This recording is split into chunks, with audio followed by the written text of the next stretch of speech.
Trading simple y sabio. Conversaciones para aprender, inspirarse y pasar un buen rato con los líderes de la industria financiera. Hola, bienvenidos a Trading simple y sabio, y hoy vamos a hablar simple y sabio con un verdadero profesional de la industria de las finanzas y de los mercados bursátiles. Con más de 12 años de experiencia en el mundo del trading retail, más de 6 años invirtiendo como operador institucional, nuestro invitado pues definitivamente yo creo que ha dominado no solamente el hecho de hacer trading, sino también inversión y gestión de carteras. Aparte de eso, te formaste en Harvard, de eso también quiero darle doble clic más adelante. Has gestionado riesgos de manera increíble con los diferentes portafolios y las diferentes estrategias de cobertura que me has contado y que conozco por parte del fondo. Pero además de eso, pues hermano, tenés certificación CMT, CFA y actualmente sos el gestor para QQ Capital Fund en Estados Unidos. Hoy Trading Simple y Sabio con Daniel Quintero. Hermano, ¿cómo vas? Hola Andrés, ¿cómo vas? Mucho gusto. Muy bien y encantado aquí de estar con ustedes. Igualmente. Un gran gusto poder estar aquí conversando, que nos vayas a contar un poco de esa experiencia que has tenido, todo ese camino que has pasado por todos los mercados, ¿cierto? Un latino que termina también en Estados Unidos operando mercados financieros, gestionando capital. Entonces, creo que eso quiero hablar bastante. Y a mí me gusta empezar, hermano, directo al grano y sacándole provecho a nuestros invitados. Entonces, quería preguntarte de entrada, ¿cuál crees que ha sido el mayor desafío que has enfrentado en tu carrera como profesional y cómo lo superaste?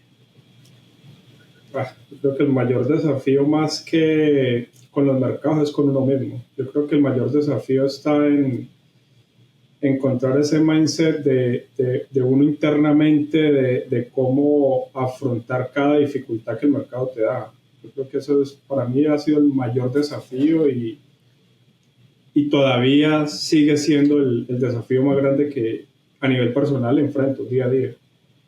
Porque el mercado, como dice el tema, tú te puedes preparar para gestionar riesgos, para afrontar cualquier dificultad, puedes tener plan de la A a la Z, pero el personal es el que más cuesta. Ok, y a nivel personal, ¿cuál fue? ¿Te acuerdas de algún momento en particular que a nivel personal hayas dicho, wow, fue verdaderamente difícil y superarlo me costó? Tengo varios episodios. El primero fue yo creo que mi primer año y medio tratando de ingresar a esta industria, perder dinero durante ese primer año y medio. Además que estaba en Colombia y perder dinero en Colombia cuesta mucho más. Fue tremendo desafío. Fue obviamente el encontrar y decir en varios momentos esto no es para mí y lo voy a dejar. Pero como que volverme a centrar y decir, bueno, esto no me puede quedar grande, tengo que encontrar cómo profesionalizarme para poderlo hacer, fue el primero. El segundo fue 2020 con el tema de la pandemia. Yo Pero creo ven, que fue es que, ven, algo. hermano, antes de que contes esa parte de la pandemia, ¿qué te hizo seguir en ese instante en Colombia? Una vez estabas perdiendo dinero, y creo que nos pasa a muchos en algún momento, ¿qué te hizo decir, no me puede quedar grande? O sea, ¿qué te daba esa motivación Fue para ya no como un quedarte? reto, ¿sabes? Fue como un reto personal de decir, si mucha gente lo puede hacer, ¿cómo lo puedo lograr yo? Porque al principio, obviamente, yo siempre le he contado, mis primeros pasos con el tema de inversiones fue con un libro sobre opciones financieras y por eso yo creo que es el mercado que más amo porque fue el primero que conocí. Y obviamente con ese me tiré al agua, como, como decimos en Colombia, pero ya después lo convertí fue como en cómo puedo hacer para volverlo algo profesional y no simplemente que sea un hobby. Entonces Claro, como que ese reto de buscar profesionalizarme fue lo que me hizo continuar en el negocio, por decirlo así. ya, ok, súper. Y ahora estás contando la del 2020. 2020 para mí fue un reto porque empezamos enero, obviamente veníamos de mercados alcistas, veníamos con todo el tema de los desafíos con la administración de Trump. Cada tweet de Trump en su momento, en su administración, era o subía o bajaba. Una belleza. Casi que la pelea que tenía Trump y Pelosi, Trump salía a decir algo en la mañana, Pelosi decía algo en la tarde y los mercados enloquecían. Entonces, empezar a ver en enero fuertes movimientos de capitales en contra del mercado. O sea, tú ves un mercado que viene alcista, viene fuertemente, y tú empezar a ver capitales que van en contra del mercado, uno dice, oye, ¿qué está pasando? Y ahí mismo se traslada uno o yo me trasladé a buscar información, ¿qué pasó anteriormente? ¿Será que esto en algún momento de la historia se posicionó, se sitió o no? Obviamente empecé a buscar personas que lleven más tiempo que yo llevaba, porque para mí era algo ilógico. Oye, el mercado está fuertemente, fundamental viene fuertemente, ¿por qué la gente va en contra? ¿Ya? Entonces para mí eso fue un gran desafío, afrontarme a eso, de como buscar encontrarle la disyuntiva al mercado de lo que estaba pasando. Para mí fue eso. Y el otro fue 2021, no, fue más o menos como agosto, entre agosto y octubre, venía todo el tema tecnológico ya también súper alto, y tomamos la decisión, o tomé la decisión como gestor de decir, vamos a desinvertir todo de tecnología y no tenemos nada más en cartera de tecnología. Fue un riesgo porque todo el mundo me decía, oye, estás tomando una decisión que es una locura, tecnología está dando los beneficios que nos está dando y tú tomas una decisión de esa. Pero cuando arrancó 2022 con todo el tema de la caída, yo dije... Claro, desde diciembre que empezó a caer. Entonces dije como que la hice, pero era algo que nadie va a prever qué va a pasar en el mercado. Pero tomé la decisión porque dije, ya estamos demasiado altos y hay otros sectores que apenas van a empezar a tener buenos resultados. Vámonos a mover a eso. Como que esos 3 puntos de mi carrera han sido como los de mayor decisión. Interesante. Daniel, esa parte de esa decisión de desinvertirte en tecnología para ir a otros sectores, sobre todo pensándolo desde ese mindset que tenemos los latinos de avaricia y entendiendo que el mercado de tecnología iba para arriba y para arriba y para arriba y vos poder decir, ok, me salgo porque sé que ya está muy alto y que tengo que buscar otros sectores. ¿Cómo crees que nosotros, específicamente como latinos, como hispanohablantes, podemos trabajar en eso para aprender a tomar ganancias en el momento adecuado? Porque creo que esa es gran parte de la lección en este caso. Yo creo que ahí viene el tema de la disciplina y yo creo que ahí volvemos a lo que te comentaba anteriormente, ese es el mayor desafío que uno tiene como gestor. Es, oye, ¿cómo me mantengo en una disciplina y no dejo que la avaricia, como lo comentaste ahora, no me lleve? Porque eso es lo mismo que, por ejemplo, esta semana fue lunes y martes, fue algo muy bueno para nosotros aquí gestionando, pero ya lo que es miércoles para acá sabemos que viene todo el tema de empezar a salir todos los reportes fundamentales y la otra semana con el tema de la reserva y tomar la decisión de decir, vamos a quedarnos ya un poco más suave y esperemos que pase todo. Es donde viene el tema de tener la disciplina de, mira, vamos a seguir un parámetro de inversión y vamos a irnos frente a eso. Entonces, esa pelea entre la avaricia, entre el tema latino, entre el tema de querer saber más allá de los otros o saber más allá del mercado, es como que es esa pelea y esa lucha diaria de decir, mira, tomo una decisión y me quedo pegado a la disciplina. El mercado siguió subiendo. Déjalo subir, ya me quedé afuera y ya tomo como que esa ganancia y me quedo con ella. Entonces, eso en parte, y yo creo que a eso siempre le auno mucho el tema de ver la inversión es en resultado en porcentajes. Yo claro, desde que me quité el tema de verlo en valores monetarios y lo trasladé siempre a porcentajes, siempre digo, mira, si ya tengo un 3 o un 4% al mes y lo tengo rápidamente, afuera no lo dan, lo estoy haciendo mucho mejor que el mercado, ya es algo bueno, me quedo ahí. Entonces como que siempre busco eso. Esa disciplina, Daniel Quintero, ¿desde cuándo la obtuvo? 100% no la tengo, porque a veces también me salgo de ciertos parámetros y tengo mis alertas rojas, como es el tema de que, oye, me salí y tengo que volverme a entrar.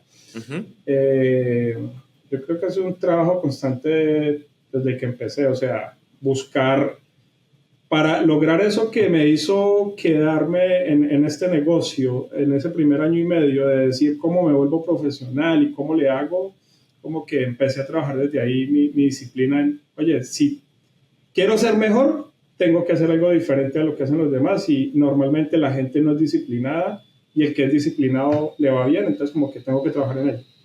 Ok. ¿Qué mides para saber que estás siguiendo el plan? La ruta, los objetivos, que no te sales de la línea. Tengo unos gráficos creados personalmente. Tengo mi banda alta, mi banda baja y mi banda media y mi resultado tiene que andar Una dentro de gráfica esa. normal con desviaciones estándares, algo así. Un poco, pero más que todo lo mido en eso y mido que siempre esté dentro de esas bandas. Cuando siento que o veo que me salí es donde sé que la estoy embarrando y tengo que volver a meterme dentro de la banda. Así esté perdiendo, pero necesito estar dentro de la banda que me ayude a medir. Claro. Eso es como cuando tú vas en una vía, sabes que tenés las líneas. Si te sales, hoy en día, por ejemplo, los carros te incorporan nuevamente al carril. Entonces, como que ese gráfico es mi automatización. Me vuelve y tengo que entrarme ahí. Ok, interesante. Hermano, y en ese camino de justamente de profesionalizarte, pues estudiaste y te certificaste, ¿cierto? El CMT y el CFA. ¿Cómo crees que esto ha influido en tu carrera como profesional? O sea, ¿qué tanto vos, digamos, le compartís a la comunidad que nos está escuchando, que no necesariamente son, digamos, que gestores de fondo y necesitan la certificación para poder trabajar, sino que son traders retail? Pero ¿qué les dirías a ellos con respecto a estas certificaciones que son tan valiosas? Yo creo que a mí en lo personal las certificaciones me ayudaron a ver el panorama más macro, tener una visión mucho más amplia de los mercados y demás. No quiere decir que las certificaciones te van a hacer un mejor trader, por ejemplo, porque hay mucha gente que si coge una estrategia y se vuelve disciplinado con ella y la trabaja en mejorar y en adaptarla siempre a los mercados cambiantes, va a poder funcionar y va a poder ser muy bueno en ello. Pero ahí es donde viene el tema, ¿no? Depende de lo que la persona esté proyectando, porque si yo simplemente voy a hacer un trader retail porque necesito gestionar mi patrimonio y me pienso quedar ahí, me visualizo así en la vida, pues no necesita ese tipo de certificaciones. Ya cuando querés gestionar un portafolios o soñás con ser gestor de fondos y escalar y darte a conocer en la industria o algo, yo creo que ahí sí las certificaciones te ayudan mucho a ampliar los panoramas grandemente. Experiencia, por ejemplo, con el CNT, yo creo que el CNT te da todas las herramientas técnicas que hay por aprender, pero siempre he llegado a una conclusión y se lo digo a la gente, de todo lo que aprendí, siempre opero con lo básico y a veces es ver el mercado y la pantalla sin nada. Claro. Y eso lo puede hacer cualquier persona, pero llegar a ese nivel de madurez de poder ver el mercado así, necesitas pasar por todo el proceso. Este episodio es gracias a Proprietary Firms Tech, especializada en apoyar el desarrollo de nuevas empresas de pruebas de fondeo. Cubre toda la experiencia de una prop firm, desde la integración de un sitio web con pasarelas de pago hasta el motor de monitoreo de cuentas en tiempo real, a través de paneles personalizables y amigables para los traders y el personal administrativo. Grandes empresas como Cortana usan la tecnología de Proprietary Firms Tech. Si te gustaría arrancar tu propia marca de pruebas de fondeo, agenda una demo en la descripción de este podcast. Necesitas sufrir bastantes mercados también. Exactamente. Y el CFA. Mucha gente puede pensar o decir, mire, es que yo hoy en día las cosas ya las hago fácil, ¿sí? Pero ¿cuánto tuviste que pasar para llegar allá? Y el CFA, obviamente, soy economista de profesión, obviamente me encanta todo el tema de aprender y de poder escudriñar qué pasa con la economía, cómo los temas políticos pueden afectar el tema económico, cuáles son las decisiones que se están tomando a nivel económico país o a nivel mundial y qué puede hacer. Y yo creo que ese tipo de información, el CFA obviamente es súper importante de poder aprender y entender. Ok. Yeah. Si algún trader retail lo quiere tomar para su operatividad de gestión personal, igual se lo recomendaría. Así les toque que estudiar como 3 meses seguidos. Una pregunta bastante personal porque es para mí. Es bastante extenso, pero yo digo que lo primero tiene que ver que a alguien le guste. Y sea que alguien que lo disfrute y lo pueda hacer y siempre va a ser bienvenido. Yo creo que todo lo que uno puede aprender como persona y no necesariamente a veces tiene que ser de la misma carrera en lo que uno se mueva, va a funcionar y va a servir bastante. Total. Al final puede que no le sirva para gestionar, simplemente como información adicional. Sí, o al menos para lo que decías al inicio de tener esa apertura hacia una vista de un mercado un poco más macro, que al Total. final permita también adaptarse a las fluctuaciones que el mercado da con el tiempo, ¿cierto? O Y sea, eso te va a ayudar también a tomar decisiones, yo creo que en cada etapa de la vida de uno como persona, porque no es el tema de yo entre los 20 y los 30 años que puedo tomar mayores riesgos como inversionista o como persona, versus cuando ya estoy en una etapa entre los 50 o los 60 años. Entonces, como que también eso te ayuda a ver esa madurez también, de que, oye, si yo empiezo joven y empiezo a capitalizarme, posiblemente cuando ya tenga 50, 60 años, mi gestión de mi patrimonio no lo voy a tomar las mismas decisiones que las tomé al principio. Entonces, el también tener ese tipo de información y tener un panorama mucho más amplio te va a llevar a tomar ese tipo de decisiones. Mucha gente piensa y siempre quiere tener exorbitantes rentabilidades y, por ejemplo, depende mucho del tipo de inversionista, pero hay gente que simplemente con un 4 o un 5% al año está feliz. Pero es que la etapa de la vida en que está es muy diferente. Ya es una persona que tiene un patrimonio grande o algo, entonces como que ese tipo de información es la que te va a dar esa madurez para tomar esas decisiones en esos momentos. exacto, totalmente de acuerdo. Y en ese camino como inversionista y con todo lo que has pasado, y esto ya lo hemos hablado personalmente en algún momento, pero quiero que nos compartas tus visiones a nivel de la evolución de los mercados. Tú conoces opciones muy al inicio, también te adentras en trading, hoy en día pues gestionas por medio de, me imagino que múltiples activos, ¿cierto? ¿Cómo ves todo el tema de la adopción cripto, los ETFs, el trading de este tipo de activos? ¿Cómo ves que ha evolucionado, digamos, que la industria en cuanto a esa nueva adopción de activos financieros?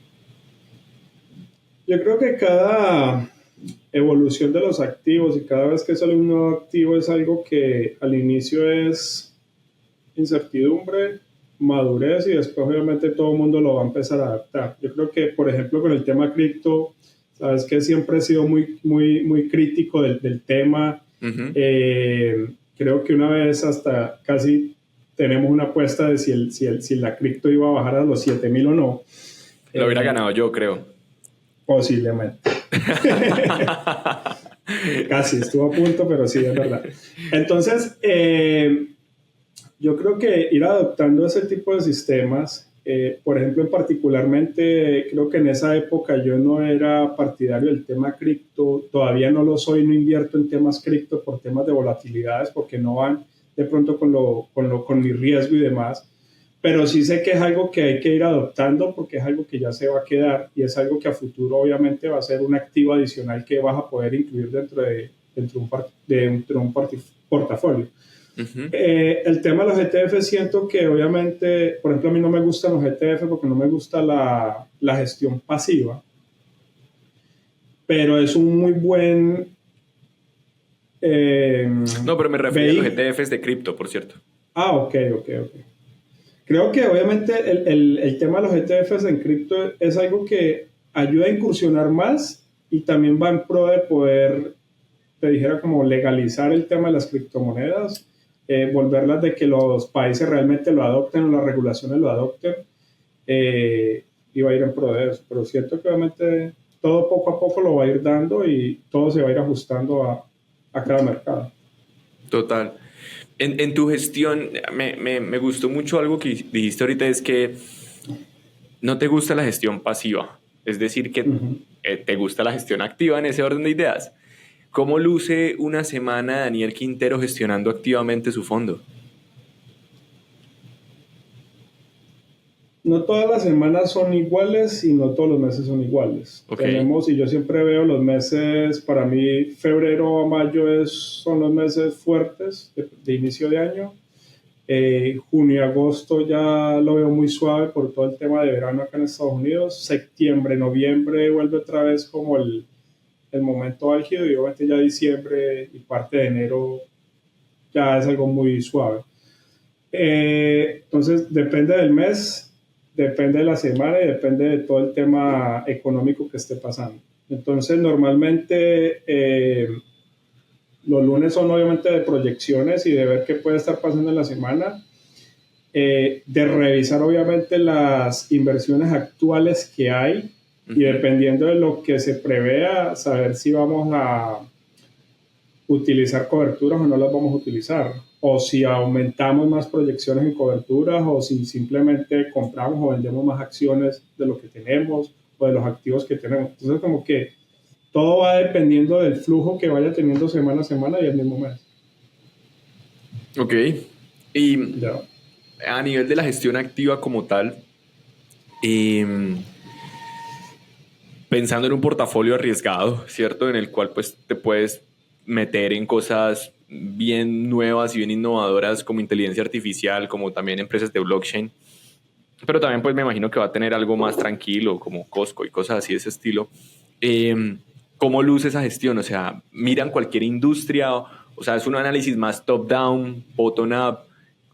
¿Cómo es Ahí ese es orden de cualquier mirar? industria. Simplemente es como que pones tus analizadores y de todas las acciones que hay, sabes con qué criterios vas a sacar las que mayores, o lo medís por volatilidad de cada acción, o lo medís por proyección de la acción que vaya a tener, o por el sector en que lo vas a tener. Entonces, por ¿Analizadores en ejemplo, cuanto si, a qué? ¿A indicadores verticales de las empresas, como de estados ajá, financieros? Ok. ajá. ¿Solo Estados Unidos o el mundo? Me gusta más Estados Unidos y busco, eso sí, centrarme más que todo como en un solo país y no enredarme en tanto porque sé que India está interesante. Pilas. buenísimo. Sí, sí, sí. Es un sector y es un país que hace mucho rato viene súper interesante, mucho más que China. Listo, entonces seguí. Entonces, bueno, miras Estados Unidos, ves sectores, pones los analizadores que vos determinás y después de eso vas haciendo zoom in hacia las empresas directamente. Totalmente. O sea Y que ahí puedes terminar. decido, obviamente, ahí vienen dos puntos, ¿no? O la empresa está infravalorada y simplemente veo que fundamentalmente y técnicamente me pueden dar una porción pequeña o mediana de movimiento, sea en 1 o 2 semanas o 3 semanas, y decido, por ejemplo, comprar una acción y le potencializo con una opción. O al contrario, simplemente, obviamente, por ser fondo de cobertura, simplemente pedimos prestadas acciones y las vendemos y compramos más abajo nuevamente para devolver, pero es como que ese punto de lo que uno hace. No siempre le vas a pegar porque es la realidad, pero entonces ahí es donde viene el tema de medir tus ratios y saber si estás dentro de tus ratios y puedes aguantar más pérdidas o no las puedes aguantar. Ahí en cuanto al riesgo, ¿cómo lo hacen? ¿Cómo lo medís? Literal Lo que pasa porcentaje es de pérdida que de la posición con respecto al total o cómo lo miden el riesgo. yo lo mido de diferentes maneras. Yo veo, por decirlo vulgarmente, todo el bote entero del fondo, Ajá, lo divido por portafolios y así mismo lo divido sobre qué voy a dar en gestión activa y qué no lo voy a hacer en tanta gestión activa. Entonces, como que a la gestión activa es la que menos porcentaje le doy, pero es a la que más ganancia le estoy buscando. claro. Ya mucha gente lo puede ver ese tipo de gestión como una ruleta de apuesta, pero es algo donde tú le buscas impregnar mayor volatilidad también a tus portafolios y mayor rentabilidad a ellos. Total. Y cuando es el tema de pérdidas, pues sabes que si te golpea, no te va a golpear tanto dentro de todo del 100% de un portafolio. Claro, porque es una posición pequeña. Y en Uh -huh. porcentaje, ¿qué porcentaje, digamos, que te parece bien arriesgar ahí por operación? Digamos, viste GME con todo lo que estaba pasando y dijiste, vamos a Mira, ver si, si... si lo miráramos eh, y si lo miráramos como un trader retail, yo, por ejemplo, cogería una cuenta de, no sé, de $20,000 y por operación le arriesgaría un 1%, por Ujú, decirlo así. Pero es que ya depende mucho de cuál es mi porcentaje de bateo, de acertabilidad que yo puedo tener dentro del mercado. Entonces, normalmente yo puedo estar entre un 70% y en adelante en la acertabilidad de bateo, entonces sé que puedo arriesgar un 1% sin problema y 10 operaciones por día, por ejemplo, sin claro. ningún problema, pero sé que pérdidas o ganancias no me van a pegar tanto. Y las puedo perder todas en el mismo día sin problema. Pero ya sé que, oye, más de un día o 2 días perdiendo es una locura, porque la cuenta Sí, la voy a quemar rápidamente. sí, Entonces, todo va a depender mucho y se va a ajustar mucho de acuerdo a la medición que uno tenga como operador o algo. Por eso te digo que no es algo tan estándar como muchas veces lo lee uno que dice, mira, arriesga por operación esto. Es que depende mucho de lo que estás haciendo y depende mucho de tus valores como operador. total. No, ahora, si me preguntas a mí para alguien que está empezando, por ejemplo, le pudiera decir, mira, un 0.3 arriesgado por operación puede ser lo mejor. Sí, Porque sabemos que la persona al principio va a perder más que lo que gana, pero sabemos que eso le va a dar la posibilidad de poder mantenerse por lo menos un mes. sí, al menos Porque no yo quemar creo que la eso cuenta. es exactamente. Lo primordialmente uno es buscar sostenerse. Mucha gente simplemente quema la cuenta en un día y ya, pero ¿y el resto del mes? ¿Cómo trabajas la parte emocional y mental para poder pasar esos días así duros? Soy muy creyente, man, y todo se lo entrego a Dios. Busco siempre decirle a Dios que le entrego mis cargas y descanso en Él. eh, y confío en que Él me da la sabiduría para tomar las decisiones y entonces ahí entra el tema de si empiezo con 10 perdedores, busco como que esa señal que Dios me hable, que me diga si continúo o no continúo. Y si siento que definitivamente no debo continuar esa semana o debo de parar un mes y cambiar mi mindset nuevamente, lo hago sin problema. Mm, Pero mucho más ahí entra mi tema espiritual. brutal. Creo que esa parte que mencionas es fundamental, sobre todo para dejar de ser tan soberbios con el mercado y aprender a ser un poco más humildes cuando el mismo mercado nos está tratando Total, mal.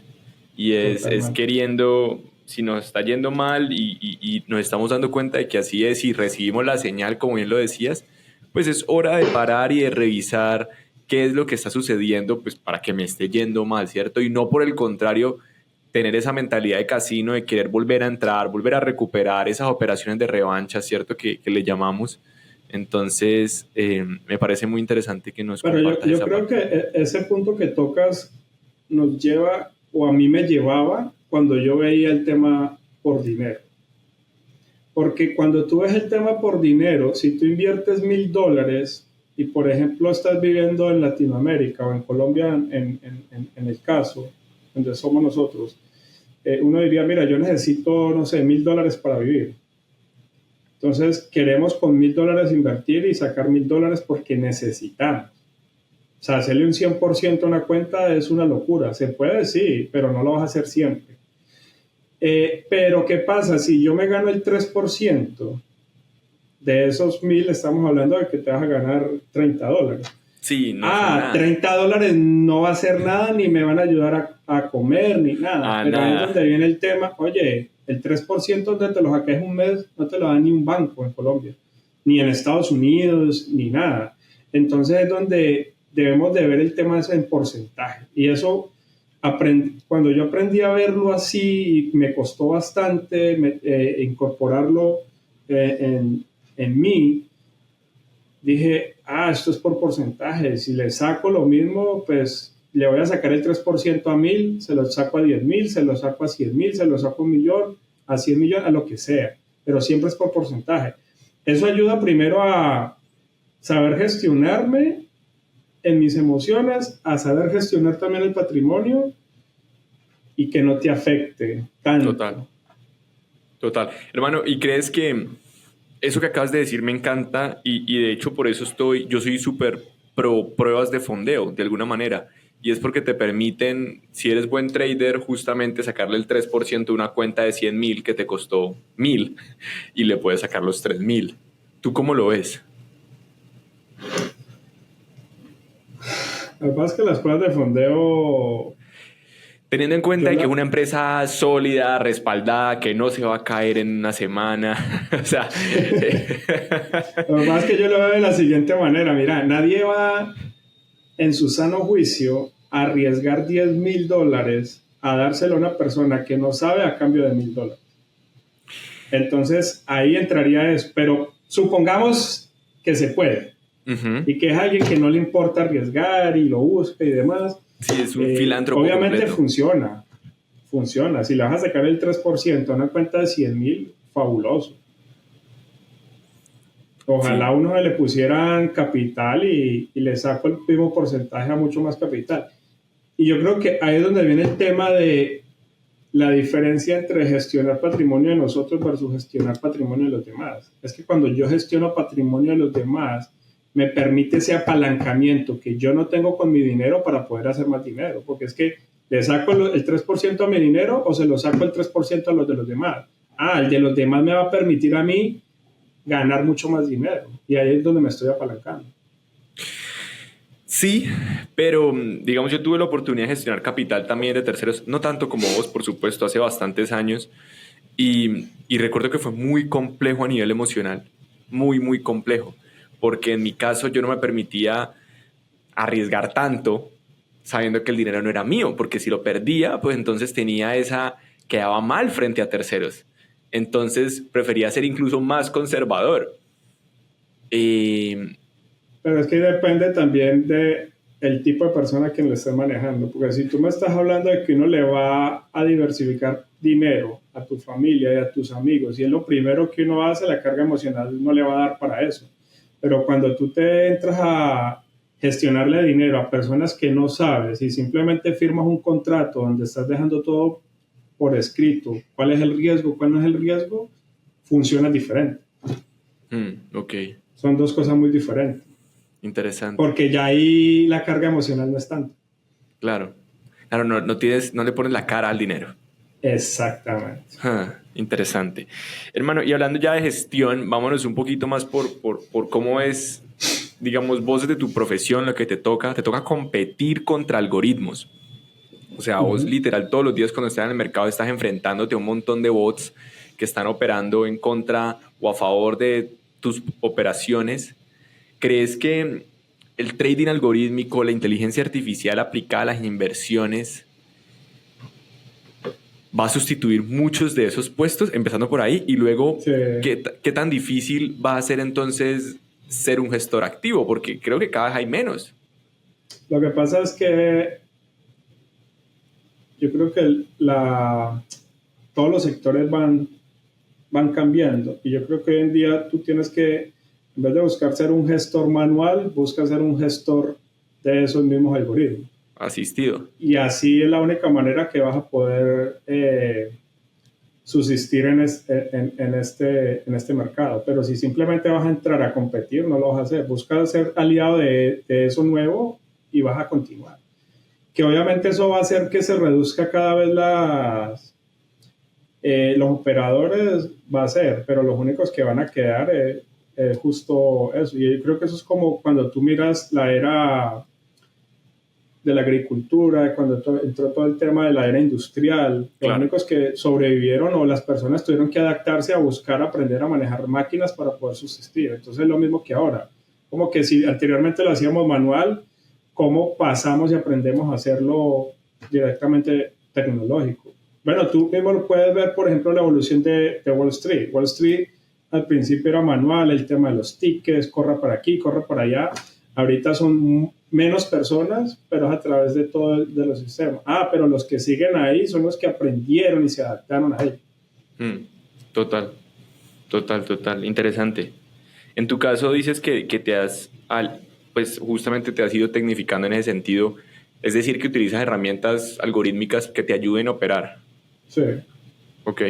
¿A nivel de que operan por ti o que te dicen señales? Las dos, ambas. Okay. Tú buscas que te apoyen a tomar decisiones y también buscas que lo hagan automáticamente. Pero ahí viene el tema, es que posiblemente no para todas las temporadas del año van a funcionar siempre el mismo, porque así como el mercado cambia, las estrategias cuando son estáticas no se adaptan a los mercados.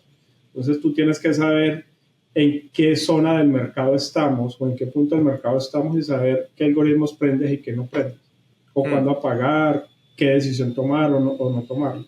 Entonces también como que viene el tema. Ahora, ahí es donde viene a empezar a suplir con el tema de la IA, que nos ayuda como que a cada vez más automatizarlo un poco más.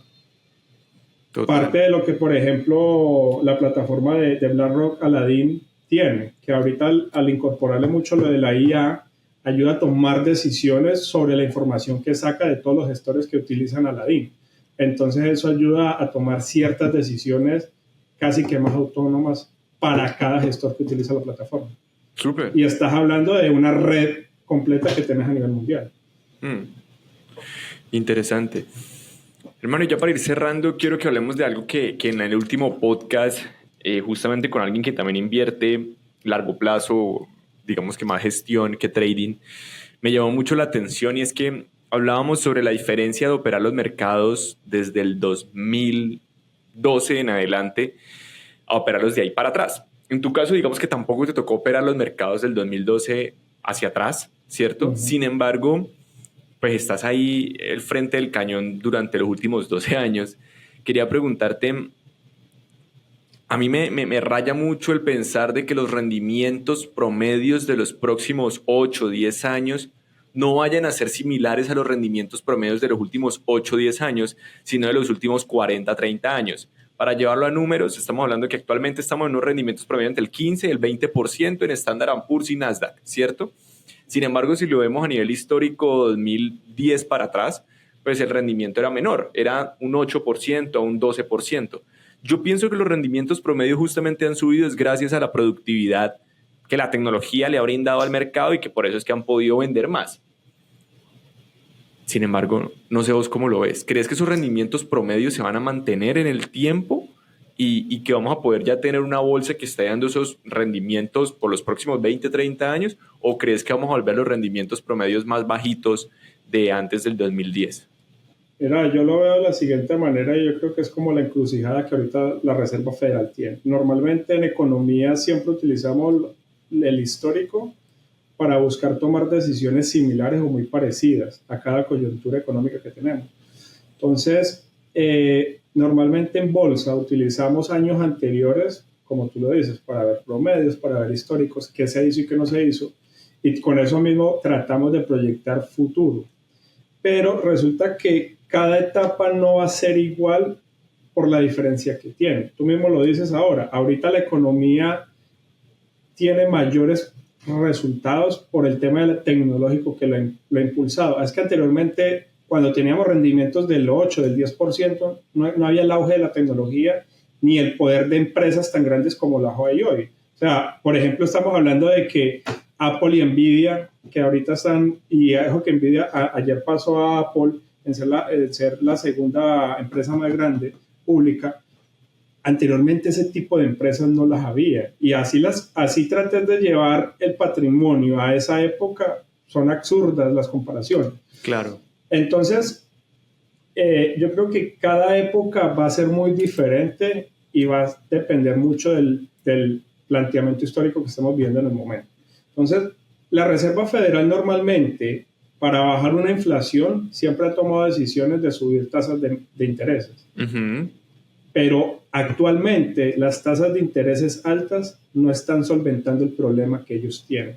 Hace años sí le funcionaba, hoy no le está funcionando. En lo personal, mi teoría es que hoy no le está funcionando porque son dos épocas muy diferentes. Anteriormente, cuando subían las tasas de intereses, apretaban tanto la economía que obviamente las empresas sacaban personas, eso hace que ya no haya tanto flujo de dinero afuera, que las personas no estén comprando tanto, y obviamente la inflación tiene que bajar porque ya hay muy poca demanda y demasiada oferta.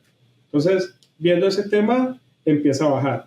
Hoy en día, y si lo hablo particularmente de Estados Unidos, hoy en día las tasas están altas, pero eso no está haciendo el efecto de que la gente deje de comprar.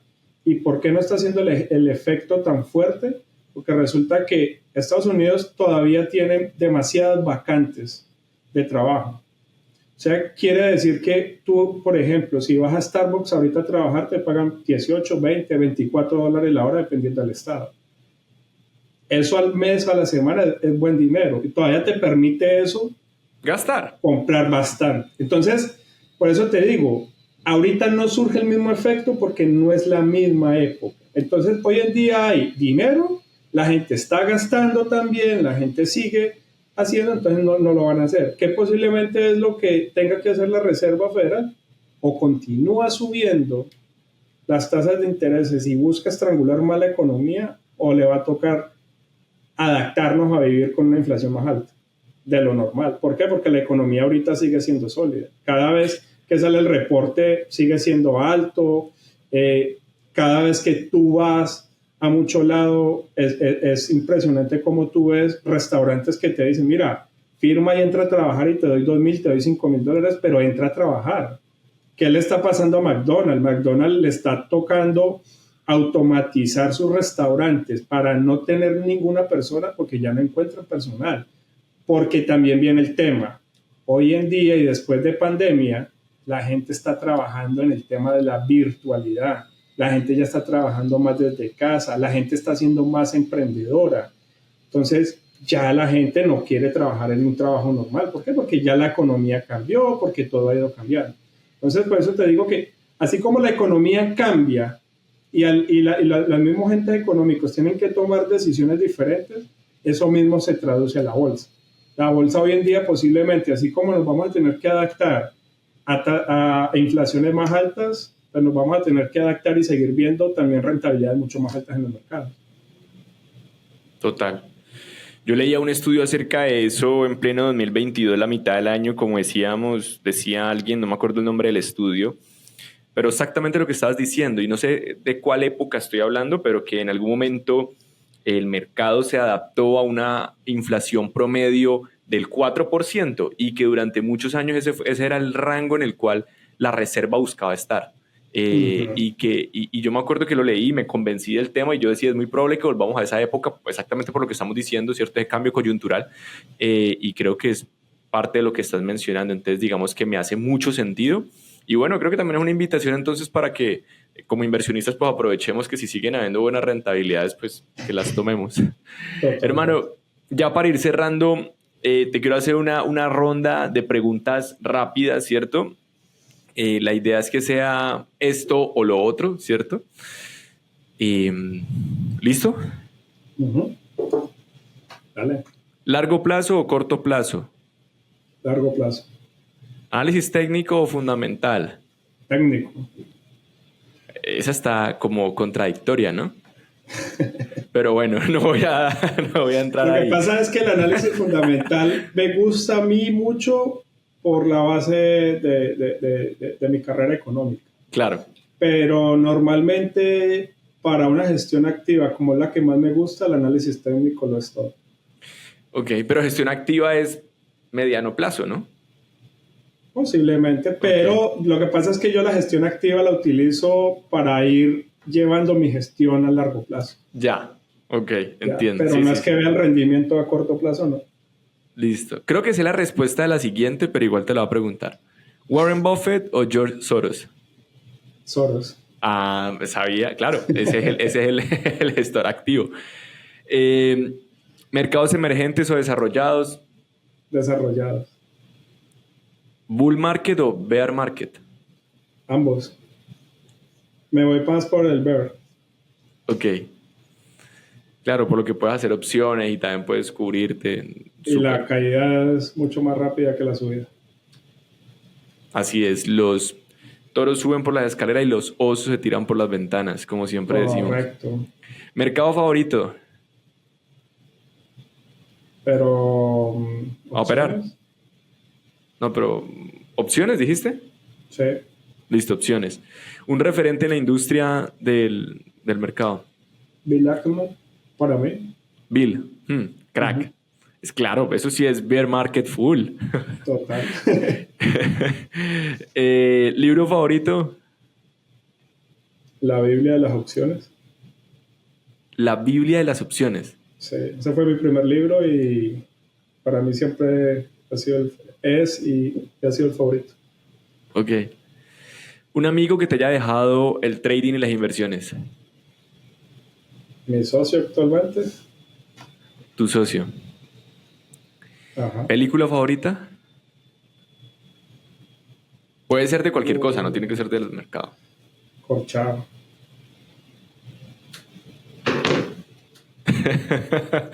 Respondiste las difíciles bien y te quedaste en la fácil. Te pudiera decir ahorita más que una película, una serie que me ha impactado mucho, se llama The Chosen, como Los Elegidos.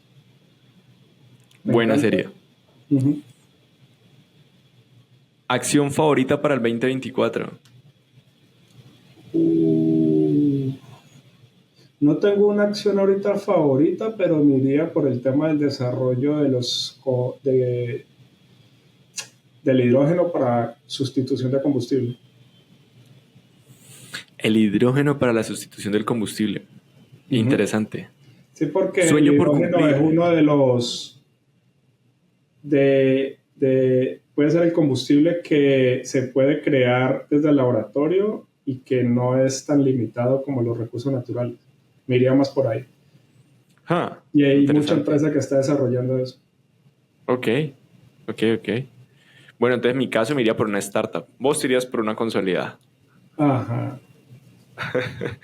Sueño por cumplir.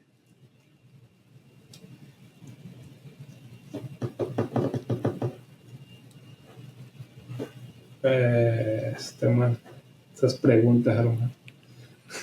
Ya para cerrar, tienen que haber preguntas profundas.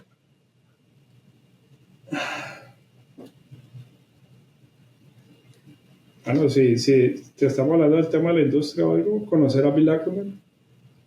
Ok. Ese uno y poder sentarme a hablar con Barack Obama. ¿Con Barack?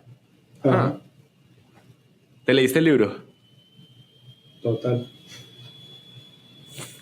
Y finalmente, un hobby, tu hobby favorito. Compartir tiempo de calidad con mi familia. Actualmente es compartir con tu familia. Compartir con tu familia. Lo he visto en las historias. Bueno, Daniel, hermano, muchas gracias por acompañarnos en este espacio de Trading Simple y Sabio. ¿Dónde te pueden seguir? Sé que posteas mucho también, o en LinkedIn te he visto, en Investing de vez en cuando artículos también. Ajá. ¿Qué más? No, más que todo me enfoco mucho en bajar ideas y cosas que pienso, sean artículos de Investing o en LinkedIn. Y ahí es donde más como que trato de compartir pues temas relacionados que considero importantes como para el tema de la industria. Listo. Y si quieren conocer el fondo, Si bueno, en el link fondo, del podcast igual vamos a dejar en la descripción vamos a dar el link igual. Ok. Listo. Ahí estamos. Bueno, Muchas gracias por la invitación, Andrés. Gracias a vos, también gracias a todos los que quedaron aquí hasta el final para que vayan, lo escuchen, lo lean. Tiene muy buenas ideas, ya saben, de inversión. Hoy nos dejó una muy interesante. Hidrógeno para sustituir el combustible. Voy a ir a buscar apenas cerremos este podcast. Y bueno, a los que se quedaron aquí hasta el final y no nos siguen, síguenos en Spotify, en YouTube, donde nos hayan escuchado. Y bueno, nos vemos en un próximo episodio de Trading Simple y Sabio. Daniel, vale, un gusto tenerte. Gracias. Chao. Nos vemos. Chao. Trading Simple y Sabio. Conversaciones para aprender, inspirarse y pasar un buen rato con los líderes de la industria financiera.